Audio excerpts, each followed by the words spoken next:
you write that uh, there is no script. Naga dialects, Naga language does not have any script. So stories were passed on orally, and there's a strong oral tradition which you have used to sort of populate your characters and to write your novels. So how did you go about that? Like, you interviewed people, how did you get the stories? I want to correct you on that. We did have a script, and Okay. many of the migrating tribes say that we apparently we had a script which was lost during migration, and one story says that the dog ate it because it was written on hide.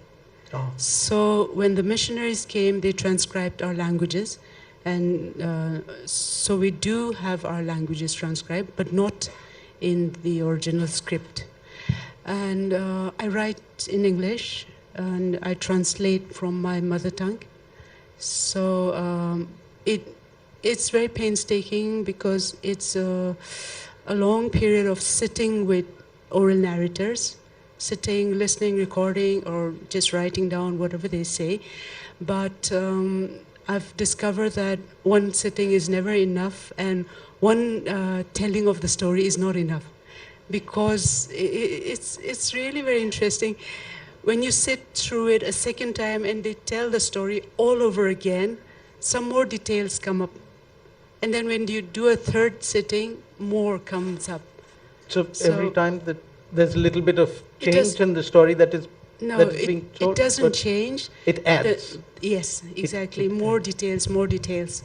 So sometimes I go back after a year. I've learned to be patient because of that.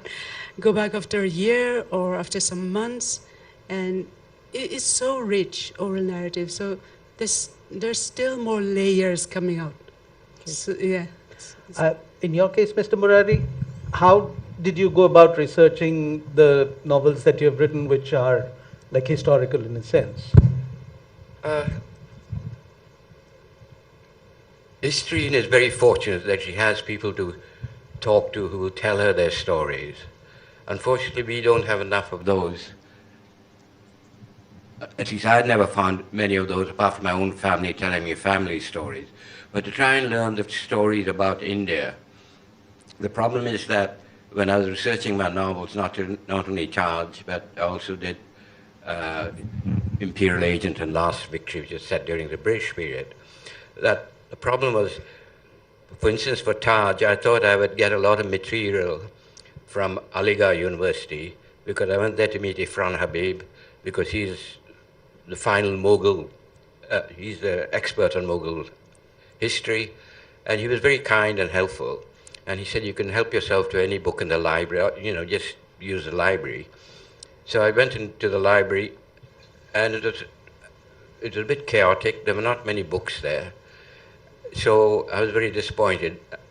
I had to go back to New York, and there, any book I wanted in the Mughal period was there at my fingertips. I just had to order it in. And there was everything there that I needed, from the Namas to the memoirs of Manchi, all the travelers who went there. So the problem with our history, of trying to research our history, is that a lot of the material that we want is often in the British Library or in other libraries in Britain or in private hands.